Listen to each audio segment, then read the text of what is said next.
Dear students, good evening. Welcome to మనలా excellence YouTube channel. మీకు ఈరోజు ఒక ఇంట్రెస్టింగ్ టాపిక్ ఇంట్రొడ్యూస్ చేయబోతున్నాను. నేను చిన్నప్పుడు మా నాన్నగారు సైకిల్ మీద తీసుకెళ్ళేటప్పుడు గోడ మీద ఒక స్టేట్మెంట్ రాసి ఉండేది. తిండి లేక ఒకరు, తిన్నదరక్క మరొకరు.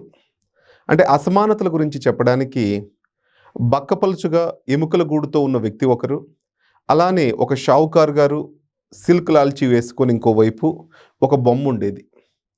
ఈరోజు ఆ బొమ్మ యొక్క తీవ్రత ఇంకా పెరిగింది. నా ఈ 40 ఏళ్ల వయసులో అసమానతలు పెరగడమే కానీ తగ్గడం చూడలేదు.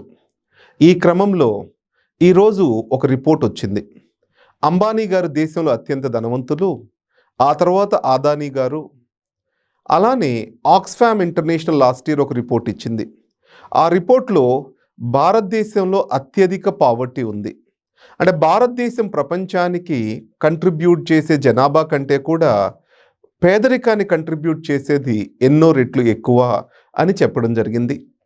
ఈ క్రమంలో థామస్ పికెటీ, ఎకనామిక్స్ నోబెల్ వచ్చిన వ్యక్తి, ఒక మాట చెప్పారు. భారతదేశంలో ధనవంతులు పేదల కోసము ట్యాక్సెస్ సరిగ్గా కట్టాలి. అంటే పేదరికం బాధ్యత ధనవంతులు తీసుకోవాలి, లేకపోతే ఈ సమాజం నిలబడదు. ఈ మాట థామస్ పికెటీ అని ఆయన చెప్పడం జరిగింది. ఈ క్రమంలో ఈరోజు వీడియోలో మనము అసలు అసమానతలు ఎందుకు పెరుగుతున్నాయి, ఈ అసమానతలు తగ్గించాలంటే ఏం చేయాలి, అసమానతలను ఎలా కొలుస్తాము, ఈ విషయాలన్నీ తెలుసుకుందాం. ఇక మొదలు పెడదాం మనం. హురూన్ ఇండియా ఈ సంస్థ భారతదేశంలో ధనికుల జాబితా రిలీజ్ చేయడం మొదలుపెట్టింది. అలానే ఫోర్బ్స్ అనే ఆర్గనైజేషన్ ప్రపంచవ్యాప్తంగా ధనికుల జాబితా రిలీజ్ చేస్తూ ఉంది. ఈ రిపోర్ట్ ప్రకారము అత్యంత ధనవంతులు ముఖేష్ అంబానీ గారు, ఆయన ఆస్తుల విలువ 8 లక్షల కోట్ల రూపాయలు, 8.08 lakh crore rupees. ఆ తర్వాత ఆదానీ గారు రావడం జరిగింది. సో మీకు తెలుసు ఆదానీ గారి వెల్త్ డ్రాస్టిక్గా డిక్రీజ్ అయింది హిండెన్బర్గ్ రిపోర్ట్ తర్వాత. ఈ క్రమంలో కోవిడ్-19లో భారతదేశంలో పేదరికం పెరిగిందా తగ్గిందా? పెరిగింది. అది పెరిగినప్పుడు పేదరికంతో పాటు ధనవంతులు కూడా తగ్గాలి కదా. కానీ కోవిడ్-19లో ధనవంతుల యొక్క విలువ, ఆస్తులు ఇవన్నీ పెరగడం జరిగింది. అలానే షేర్ మార్కెట్ అనేది కోవిడ్ టైంలో 75% పెరగడం జరిగింది. సో మీరు ఒక చిన్న ఎనామలీ ఇక్కడ చూడండి. ప్రపంచంలో ఏదైనా విపత్తు సంభవించినప్పుడు క్యాపిటల్ మార్కెట్స్ అనేవి పడిపోవాలి అని ఎక్స్పెక్ట్ చేస్తాము. కానీ మీరు ఏ విపత్తు చూసుకున్నా ప్రపంచంలో ఆ విపత్తు వల్ల క్యాపిటల్ మార్కెట్స్ యొక్క సైజు పెరిగింది, వాటి యొక్క విలువలు పెరిగాయి తప్పితే తగ్గడం జరగలేదు. మీరు ఒక చిన్న ఎగ్జాంపుల్ చెప్తాను. మన దగ్గర సునామీ వచ్చింది. సునామీ వచ్చిన రోజు స్టాక్ మార్కెట్ పెరిగింది, తగ్గలేదు. సో ఈ కారణాలు మనం చూసుకుంటే రీకన్స్ట్రక్షన్ ఎఫర్ట్స్ జరుగుతాయి ప్రతి డిస్ట్రక్షన్ తర్వాత. ఆ రీకన్స్ట్రక్షన్ వలన వెల్త్ ఎంతో కొంత మళ్ళీ పబ్లిక్లోకి వస్తుంది. ఈ వెల్త్ అంతా ఎవరు క్యాప్చర్ చేస్తారు? ఈ క్యాపిటలిస్ట్ క్యాప్చర్ చేయడం జరుగుతుంది, కంపెనీస్, కార్పొరేట్స్ క్యాప్చర్ చేయడం జరుగుతుంది. అందువలన ఏదైనా ప్రజా విపత్తు సంభవించినప్పుడు మార్కెట్స్ పడిపోతాయి అనుకోవడం ఒక భ్రమ, అవి పెరుగుతున్నాయి యాక్చువల్లీ. ఇప్పుడు ఈ హురూన్ ఇండియా రిపోర్ట్లో నేను గమనించింది ఏంటంటే ఆడవారు టాప్ 10 లిస్ట్లో ఒక్కరు కూడా లేరు. ఆడవాళ్లలో మహిమా దాట్ల ఆంధ్ర ఆవిడ ఎక్కడో మూలనున్నారు. సో దీన్ని బట్టి చూస్తే జెండర్ ఇనీక్వాలిటీస్ వెల్త్లో డీమార్కెటెడ్గా కనిపిస్తున్నాయి. దాంతోపాటు రీజనల్ ఇనీక్వాలిటీస్ కూడా డీమార్కెటెడ్గా కనిపిస్తున్నాయి. ఎవరు ఏ ప్రాంతానికి సంబంధించిన వాళ్ళు అత్యంత ధనవంతులు భారతదేశంలో? ఫస్ట్ వచ్చేసరికి వెస్ట్రన్ ఇండియా, ఆ తర్వాత సదరన్ ఇండియా, ఆ తర్వాత నార్దర్న్ ఇండియా. అందులో నార్దర్న్ ఇండియాలో కూడా ఢిల్లీలో ప్రముఖంగా ఉన్నారు. దీన్ని బట్టి చూస్తే మీకు ఏమర్థమైంది? వెల్త్ అంతా కూడా వెస్ట్రన్ ఇండియా అండ్ సదరన్ ఇండియాలో కాన్సన్ట్రేట్ అవుతుంది. నార్దర్న్ ఇండియా, ఢిల్లీని మినహాయించి ఈస్టర్న్ ఇండియాలో పావర్టీ ఎక్కువగా ఉంది. సో ఈ రిపోర్ట్స్ నుంచి మనము ఇవి తీసుకోవచ్చు. ఈ క్రమంలో అసలు ఇనీక్వాలిటీని ఎలా మెజర్ చేస్తారు? దీంట్లో కుజ్నెట్స్ కర్వ్ అనేది ఒకటి వెరీ ఇంపార్టెంట్. ఒక పిక్చర్ చూపించి ఎక్స్ప్లెయిన్ చేస్తాను. ఇది కుజ్నెట్స్ కర్వ్ అనేది. సో ఇది అండర్స్టాండ్ చేసుకోవడానికి మీకు కొన్ని పాయింట్స్ తెలియాలి. ఏంటది? ఒక ఆర్థిక వ్యవస్థ డెవలప్ అవ్వని క్రమంలో ఇనీక్వాలిటీస్ తక్కువగా ఉంటాయి. భారతదేశం అగ్రికల్చరల్ ఎకానమీగా ఉన్నప్పుడు ఇనీక్వాలిటీస్ ఎంతో కొంత తక్కువగా ఉన్నాయి. ఒక్కసారి ఎకానమీ ఓపెన్ అయిపోయి ఇండస్ట్రియలైజేషన్ జరుగుతూ ఉన్నప్పుడు, దాంతోపాటు గ్లోబలైజేషన్, అర్బనైజేషన్ జరుగుతూ ఉన్నప్పుడు ఇన్ఈక్వాలిటీస్ వాటి పీక్స్కి రీచ్ అవుతాయి. ఆ తర్వాత ఎకానమీ మెచ్యూర్ అయ్యే కొద్దీ, మిడిల్ క్లాస్ పెరిగే కొద్దీ స్లోగా ఇన్ఈక్వాలిటీస్ తక్కువ అవుతాయి. అంటే అండర్ డెవలప్డ్ ఎకానమీస్లో ఇన్ఈక్వాలిటీస్ తక్కువ ఉంటాయి, బాగా డెవలప్డ్ ఎకానమీస్లో కూడా ఇన్ఈక్వాలిటీస్ తక్కువ ఉంటాయి. కానీ డెవలపింగ్, మోడర్నైజింగ్ ఎకానమీస్లో ఇన్ఈక్వాలిటీస్ ఎక్కువ ఉంటాయి అనేది కుజ్నెట్స్ కర్వ్ చెప్పడం జరిగింది. అలానే ఇన్ఈక్వాలిటీ మెజర్ చేయడానికి మనకు గినీ కోఫిషియంట్ అనేది ఉంది. సో ఈ గినీ కోఫిషియంట్ని ఎలా క్యాలిక్యులేట్ చేస్తారు? ఈ గినీ కోఫిషియంట్లో 0 ఉంటే సమానత ఉన్నట్లు, అలానే ఒకటి వైపు మూవ్ అయ్యే కొద్దీ అసమానతలు ఆ సమాజంలో పెరుగుతూ ఉన్నట్లు. దీన్ని క్యాలిక్యులేట్ చేయడానికి మనకి లారెంజ్ కర్వ్ అనేది వాడతాము. ఈ లారెంజ్ కర్వ్ అంటే ఏంటి? ఇక్కడ చూశారు కదా అండి. సో దీనికి ఎక్స్ యాక్సిస్ మీద ఎంతమంది, ఈ చూడండి, సో 0 to 0, 1 to 20 ఎంతమంది పర్సంటేజ్ ఆఫ్ ఇన్కమ్ ఉంది, 21 to 40 people percentage of income. ఇలా మనము క్యాలిక్యులేట్ చేసి ఈ గ్రాఫ్ తయారు చేస్తాం ఈ టేబుల్ నుంచి. ఇవన్నీ ఎక్కువ గుర్తుపెట్టుకోకండి. ఇక్కడ A/A+B, దీని బేసిస్ మీద మనకు గినీ కోఫిషియంట్ అనేది వస్తుంది. ఈ గినీ కోఫిషియంట్ అనేది పెరిగే కొద్దీ ఆ సమాజంలో అసమానతలు పెరుగుతూ ఉన్నట్లు. సో ప్రస్తుతం భారతదేశంలో ఈ గినీ కోఫిషియంట్ ఎంత ఉంది? అరౌండ్ 0.8 ఉంది. అంటే అసమానతలు చాలా తీవ్ర స్థాయిలో ఉన్నట్లు. సో మనం గుర్తుపెట్టుకోవాల్సింది కుజ్నెట్స్ కర్వ్. కుజ్నెట్స్ కర్వ్ అనేది ఎకానమీ మెచ్యూర్ అయ్యే కొద్దీ ఇన్ఈక్వాలిటీస్ తగ్గుతాయి అని చెప్తోంది. దాంతోపాటు లారెంజ్ కర్వ్, ఈ లారెంజ్ కర్వ్ అనేది గినీ కోఫిషియంట్ క్యాలిక్యులేట్ చేయడానికి ఒక బేసిస్. దీని ప్రకారము 0 to 1 వైపు వెళ్ళే కొద్దీ అసమానతలు ఆ సమాజంలో పెరుగుతూ ఉన్నట్లు. ఈ క్రమంలో ఇన్ఈక్వాలిటీ ఏ స్థాయిలో ఉందో భారతదేశంలో తెలుసుకోవడానికి ఈ నెంబర్స్ మీరు గుర్తుపెట్టుకోవాలి. మీకు ఆక్స్ఫామ్ ఇంటర్నేషనల్, ఇది ఒక ఇంటర్నేషనల్ సంస్థ. సో వాళ్ళు యాన్యువల్గా ఒక రిపోర్ట్ రిలీజ్ చేస్తారు. దాని పేరు ఇన్ఈక్వాలిటీ రిపోర్ట్ అంటారు. ఈ ఇన్ఈక్వాలిటీ రిపోర్ట్ ప్రకారము టాప్ 10% పీపుల్ ఎవరైతే ఉన్నారో వాళ్ళ దగ్గర పోగుబడిన వెల్త్ ఎంత? 77.4%. అంటే 77.4%, 3/4 వంతుల కంటే ఎక్కువ ఆస్తి 10% మంది దగ్గర ఉంది. అందులో 1% మందినే తీర్చుకుంటే వాళ్ళ దగ్గర పోగుపడిన వెల్త్ ఎంత అండి? Close to 51.53%, close to 50%. అంటే టాప్ 1% పాపులేషన్ దగ్గర సగం వెల్త్ పోగుపడి ఉంది. అలానే మనము కింద టాప్ 30 or 40% దగ్గర లెస్ దెన్ 5% ఆఫ్ వెల్త్ ఉంది.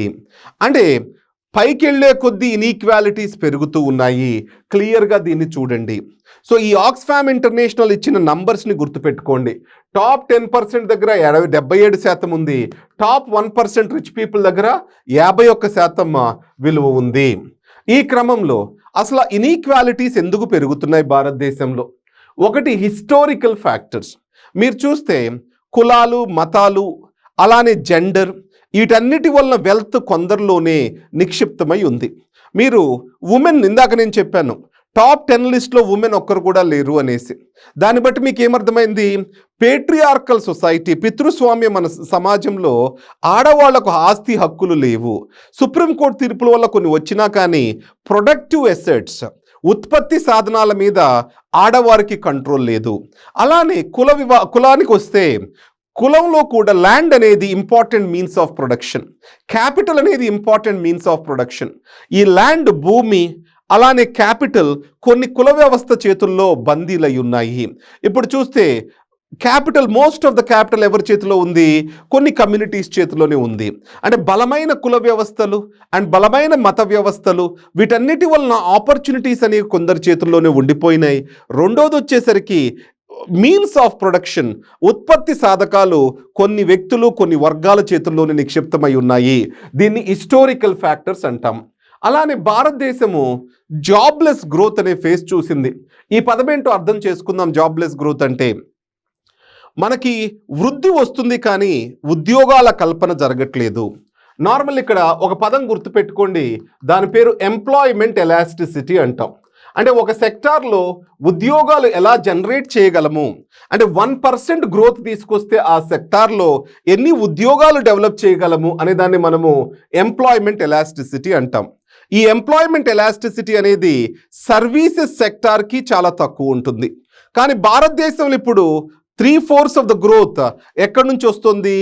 సర్వీసెస్ సెక్టార్ నుంచి వస్తుంది. కాబట్టి జాబ్లెస్ గ్రోత్ వలన భారతదేశంలో సంపద సృష్టి జరుగుతోంది తప్పితే ఆ సంపద డిస్ట్రిబ్యూషన్ అనేది జరగట్లేదు.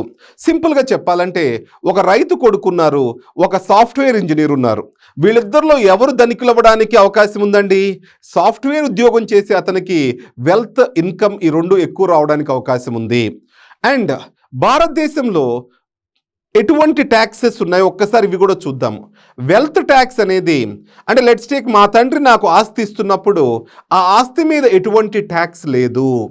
అంటే డెవలప్డ్ కంట్రీస్ చాలా వాటిల్లో కూడా ఎప్పుడైతే ఆస్తిని ట్రాన్స్ఫర్ చేస్తామో ఆ ఆస్తిని ట్రాన్స్ఫర్ చేసేటప్పుడు ట్యాక్స్ అనేది ఉంటుంది. అంటే ఒకరి ఆస్తి, ఒకరి కష్టము ఇంకోరు అనుభవించడం కంటే అది సమాజ ఉత్పత్తికి ఉపయోగపడాలి, ఈ ప్రకారం ఆలోచిస్తారు. ఈ క్రమంలో భారతదేశంలో వచ్చేసరికి జాబ్లెస్ గ్రోత్ అనే మాటను గుర్తుపెట్టుకోండి. సర్వీసెస్ సెక్టార్లో వచ్చే గ్రోత్, ఉద్యోగ కల్పన చాలా తక్కువ జరుగుతూ ఉంది. అలానే ఎకనామిక్ స్ట్రక్చర్ ఆఫ్ ఇండియా ఒకసారి చూద్దాం. ఈ ఎకనామిక్ స్ట్రక్చర్ అంటే ఏంటి? So agriculture primary sector and then manufacturing, services sector ఉన్నాయి. ఎక్కడైనా కానీ అగ్రికల్చర్ నుంచి మ్యానుఫ్యాక్చరింగ్, మ్యానుఫ్యాక్చరింగ్ నుంచి సర్వీసెస్ సెక్టర్కి వెళ్ళాలి. ఇప్పుడు భారతదేశంలో మ్యానుఫ్యాక్చరింగ్ సెక్టార్ యొక్క అభివృద్ధి ఎప్పుడూ జరగలేదు. అగ్రికల్చర్ నుంచి డైరెక్ట్గా సర్వీసెస్ సెక్టార్ గ్రోత్ వైపు వెళ్ళిపోయింది. కానీ ఎంప్లాయ్మెంట్ డిపెండెన్సీ వచ్చేసరికి అత్యధికంగా ఏ సెక్టార్ మీద డిపెండ్ అయి ఉన్నారు భారతదేశంలో? ఇప్పటికీ కూడా వ్యవసాయ రంగం మీదనే అత్యధికులు ఆధారపడి ఉన్నారు. అంటే వచ్చే ఆదాయం రూపాయి అయితే దాన్ని తినడానికి, పంచుకోవడానికి ఉన్న వ్యక్తులు కోట్లాది మంది. అంటే రూపాయికి 10 మంది ఉన్నారు, ఇక్కడ 10 రూపాయలకు 1 మంది ఉన్నారు. అంటే ఎక్కువ డబ్బులు వస్తున్నాయి, తినేవాళ్ళు తక్కువ ఉన్నారు. ఇక్కడ తక్కువ డబ్బులు వస్తున్నాయి, తినేవాళ్ళు ఎక్కువ ఉన్నారు. సో మన agriculture dependent economy, manufacturing sector develop అవ్వకపోవడము, సర్వీసెస్ సెక్టార్లో ఎంప్లాయ్మెంట్ ఎలాస్టిసిటీ తక్కువ ఉండడము, ఆర్ జాబ్లెస్ గ్రోత్ ఉండడము, ఇవన్నీ ఇక్కడ కారణాలుగా చెప్పుకోవచ్చు. అలానే globalisation, urbanisation. So many times భారతదేశము, ఇండియా భారత్ మధ్య డిఫరెన్సెస్ అని మాట్లాడుతూ ఉంటారు. అంటే రూరల్ ఏరియాస్కి, అర్బన్ ఏరియాస్కి ఆపర్చునిటీస్లో ఎంతో తేడా ఉంది. సో ఆపర్చునిటీస్ క్రియేట్ చేయాలంటే ఏ సమాజం అయినా ఏం చేయాలి? ఈక్వల్ ఆపర్చునిటీస్, అందరికీ అవకాశాలు కల్పించాలంటే ఆ సమాజము హెల్త్ మీద, ఎడ్యుకేషన్ మీద, స్కిల్ డెవలప్మెంట్ మీద ఖర్చు పెట్టాలి. కానీ భారతదేశంలో చూసుకుంటే మన టోటల్ జీడిపిలో హెల్త్ మీద, ఎడ్యుకేషన్ మీద ఏవైతే క్యాపబిలిటీస్ డెవలప్ చేస్తాయో పెట్టే ఖర్చు చాలా తక్కువ. అందువల్ల ఆపర్చునిటీస్ క్రియేట్ చేయడానికి భారత ఆర్థిక వ్యవస్థ పెడుతున్న ఖర్చు చాలా తక్కువ. ఈ క్రమంలో ఎవరైతే కొద్దిగా స్కిల్స్ ఉంటాయో, ఎవరైతే ఆపర్చునిటీస్ అందుకోగలరో వాళ్ళు ఎక్కడికో దూసుకెళ్ళిపోతున్నారు. ఎవరైతే ఆపర్చునిటీస్ లేక నలిగిపోతున్నారో వెనకబడిపోతున్నారు. కొత్త ఆపర్చునిటీస్ గ్లోబలైజేషన్లు ఎక్కడ క్రియేట్ అవుతున్నాయి? అర్బన్ ఏరియాస్లో, ఎస్పెషల్లీ హైదరాబాద్ లాంటి మెట్రో టౌన్స్లో, టైర్ 1 సిటీస్లో కొత్త అవకాశాలు వస్తూ ఉన్నాయి. దాంతో అర్బన్ ఏరియాస్ ఫాస్ట్గా వెల్త్ క్రియేట్ అవుతుంది, రూరల్ ఏరియాస్లో అంతే ఫాస్ట్గా వెల్త్ క్రియేట్ అవ్వట్లేదు. Next regressive taxation, tax evasion. నేను మీకు థామస్ పికెటీ అని పెద్ద ఆయన గురించి చెప్పాను, నోబెల్ లారెట్ గురించి. ఆయన చెప్పిందేంటి? అత్యధికంగా ట్యాక్స్ ఎవేషన్ ఉన్న దేశం ఏదైనా ఉంది ప్రస్తుతం అంటే అది భారతదేశము. భారతదేశంలో ధనికులు పేదవారి పట్ల బాధ్యత తీసుకోవట్లేదు. దాంతోపాటు ధనికుల మీద వేసే ట్యాక్సెస్, కార్పొరేట్ కంపెనీస్ మీద వేసే ట్యాక్సెస్ గవర్నమెంట్ స్లోగా తగ్గిస్తూ ఉంది. వెల్త్ ట్యాక్స్ ఏదైతే అసమానతలు సృష్టించే వెల్త్ని ప్రభుత్వం తీసుకోవడానికి ఉపయోగపడుతుందో అటువంటి వెల్త్ ట్యాక్స్ భారతదేశంలో ఎఫెక్టివ్గా లేదు. సో భారతదేశపు యొక్క ట్యాక్సేషన్ చాలా regressive taxation. So direct taxes అంటే ఏంటి? ఇన్కమ్ ట్యాక్స్, ఇవన్నీ డైరెక్ట్ ట్యాక్సెస్ అంటాము. ఈ డైరెక్ట్ ట్యాక్సెస్ అనేవి అసమానతలను తగ్గిస్తాయి, అలానే జిఎస్టీ లాంటి ఇండైరెక్ట్ ట్యాక్సెస్ అసమానతలు పెంచుతాయి. సో భారతదేశంలో అత్యధిక రెవెన్యూ స్టేట్ గవర్నమెంట్ కానీ సెంట్రల్ గవర్నమెంట్ కానీ దేని నుంచి వస్తుంది? ఇండైరెక్ట్ ట్యాక్సెస్ నుంచి వస్తుంది, కానీ డైరెక్ట్ ట్యాక్సెస్ నుంచి తక్కువ వస్తుంది. అంటే ఏదైనా వృద్ధి చెందే ఆర్థిక వ్యవస్థలో డైరెక్ట్ ట్యాక్సెస్ నుంచి వచ్చే డబ్బులు పెరగాలి, ఇండైరెక్ట్ ట్యాక్సెస్ నుంచి వచ్చేవి తగ్గాలి. అలానే రెగ్యులేటరీ క్యాప్చర్ అంటే ఒక రెగ్యులేషన్ ఎందుకు పెడతాం మనము అంటే లెవెల్ ప్లేయింగ్ ఫీల్డ్, అందరి మధ్యలో ఒక సమానత్వం సృష్టించడానికి రెగ్యులేషన్ కావాలి. ఈ క్రమంలో ఎన్వైరన్మెంటల్ డిస్ట్రక్షన్ ఇవన్నీ జరుగుతూ ఉన్నాయి. అవన్నీ ఎగ్జాంపుల్స్ దేనికి? ఫ్యాక్టరీస్ వచ్చేసరికి మంచినీళ్ళ చెరువుల్ని పాడు చేస్తున్నాయి, సముద్రాలని పాడు చేస్తున్నాయి, ఎకలాజికల్ డిజాస్టర్స్ జరుగుతున్నాయి. ఇవన్నీ కూడా రెగ్యులేటరీ ఫెయిల్యూర్కి ఎగ్జాంపుల్. అంటే రెగ్యులేట్ చేసే వ్యవస్థ బలంగా లేకపోతే, ఆ రెగ్యులేట్ చేసే వ్యవస్థ కరప్షన్కి లోనైతే, అది కొందరి చేతుల్లో బందీ అయిపోతే ఆబ్వియస్లీ వాళ్ళకి నచ్చినట్లు జీవోలు వస్తాయి, వాళ్ళకి నచ్చినట్లు అవకాశాలు సృష్టించబడతాయి, వాళ్ళ మీద వచ్చే కంప్లైంట్స్ మీద ఎవరు యాక్ట్ చేయరు. సో భారతదేశంలో రెగ్యులేటరీ వ్యవస్థలు, లెట్స్ టేక్ భూమి మీద రెగ్యులేటరీ వ్యవస్థ ఎవరు? తెలంగాణలో. సో గవర్నమెంట్, ఈ గవర్నమెంట్ ఎప్పుడైతే ఈ రెగ్యులేటరీ వ్యవస్థ సరిగ్గా పనిచేయట్లేదో భూమి అనేది పేదల నుంచి ధనికుల చేతుల్లోకి వెళ్ళడానికి అవకాశం ఉంటుంది. సో ఈ రెగ్యులేటరీ క్యాప్చర్, దాంతోపాటు కరప్షన్, ఈ రెండూ కూడా ధనికుల్ని ఇంకా ధనవంతులుగా చేస్తూ ఉన్నాయి. సో నెక్స్ట్ వచ్చేసరికి ఇదివరకు చెప్పినప్పుడు ఎడ్యుకేషన్, హెల్త్, హ్యూమన్ డెవలప్మెంట్ మీద అసలు ఫోకస్ చేయలేదు. ఇందులో పావర్టీ, సో తరతరాలుగా పేదలుగా ఉన్నవాళ్ళు భారతదేశంలో పేదలుగానే కంటిన్యూ అవుతున్నారు. ఒక చిన్న జబ్బు చేస్తే పేదరికం దాటిన ప్రతి వ్యక్తి తిరిగి పేదరికంలో పడిపోతున్నాడు. అంటే ఒక విషియస్ సైకిల్ ఆఫ్ పావర్టీ, ఒక విష వలయం, పేదరికపు విష వలయం, దీంట్లో ప్రజలు చిక్కుబడి ఉన్నారు. ఇవన్నీ పాయింట్స్ మీరు ఆన్సర్లో రాయాల్సి ఉంటుంది. సో దీన్ని ఫైట్ చేయాలంటే మనం ఏం చేయాలి? ముందు ట్యాక్సేషన్ సిస్టమ్ మార్చాలి, ట్యాక్సేషన్ ప్రోగ్రెసివ్గా పెరగాలి. అంటే ఎవరైతే ఎక్కువ సంపాదిస్తున్నారో వాళ్ళ మీద ఎంతో కొంత ట్యాక్సేషన్ అనేది పెరగాలి. అలానే వెల్త్ ట్యాక్స్ అంటే ఇంటర్ జనరేషనల్ ట్యాక్స్. సో ఒక ధనవంతుని పిల్లవాడు ధనవంతుడు తండ్రి ద్వారా కంటే కూడా తన స్వయం శక్తి మీద ధనవంతుడు కావడానికి ప్రోత్సహించాలి. ఆ క్రమంలో అతని మీద తండ్రి నుంచి సంక్రమించే ఆస్తి మీద ఎంతో కొంత ట్యాక్స్ వేయాలి. అలానే మనకు అగ్రికల్చర్ మీద ఎక్కువ మంది ఆధారపడి బతుకుతున్నారు కాబట్టి అగ్రికల్చర్లో ఏం చేయాలి? ఇన్వెస్ట్మెంట్ అనేది పెంచాలి. అలా మ్యానుఫ్యాక్చరింగ్ సెక్టర్, ఇప్పుడు మేక్ ఇన్ ఇండియా ఇలాంటి స్లోగన్స్ ఉన్నాయి. ఈ మ్యానుఫ్యాక్చరింగ్ సెక్టార్ మీద మనము ఎంఫసిస్ పెడితే అగ్రికల్చర్లో ఓవర్ డిపెండెంట్ అయిన పాపులేషన్ మొత్తము కూడా మ్యానుఫ్యాక్చరింగ్ సెక్టార్ రావడానికి అవకాశం ఉంటుంది. అలానే పేదవాళ్లకు మినిమం వేజెస్ పెంచాలి. సోషల్ సెక్యూరిటీ నెట్, ఆరోగ్యం, విద్య, వీటన్నిటి కోసం కూడా ఒక సోషల్ సెక్యూరిటీ నెట్ అనేది క్రియేట్ చేయాలి. అండ్ వర్కింగ్ క్లాస్కి సఫిషియంట్ ప్రొటెక్షన్స్ ఇవన్నీ కూడా ఇవ్వాలి. And then equal opportunities create చేయడం మీద ఎంఫసిస్ చేయాలి. అంటే దాని అర్థము హెల్త్ మీద, ఎడ్యుకేషన్ మీద మనం ఎక్కువ ఇన్వెస్ట్ చేయాలి. అంటే ప్రస్తుతం మనం చూస్తే ఫ్రీబీస్ మీద మనం చూపెడుతున్న శ్రద్ధ ఆపర్చునిటీస్ క్రియేట్ చేయడం మీద పొలిటికల్ పార్టీస్ చూపెట్టట్లేదు. సో ఈక్వల్ ఆపర్చునిటీస్ క్రియేట్ చేయడానికి మనం దృష్టి పెట్టాలి. తర్వాత వచ్చేసరికి ఒక మెయిన్స్ క్వశ్చన్ ఇచ్చాను మీకు. భారతదేశంలో ఇన్ఈక్వాలిటీస్ పెరగడానికి ఎన్నో కారణాలు ఉన్నాయి, వాటి గురించి విశదీకరించండి అని చెప్పేసి ఈ పాయింట్ నేను ఎంతో స్పష్టంగా మీకు డిస్కస్ చేయడం జరిగింది. ఒక్కసారిగా దాన్ని చూసుకోగలరు. సో నేను ఈ వీడియోస్ చేసేటప్పుడు అట్లీస్ట్ ఒక 2 to 3 hours ప్రిపేర్ అవుతాను. మీరు కూడా శ్రద్ధ పెట్టి ఈ వీడియోస్ వింటే ఎన్నో కొత్త పాయింట్స్ మీకు వస్తాయి. I wish you all the best. Thank you very much.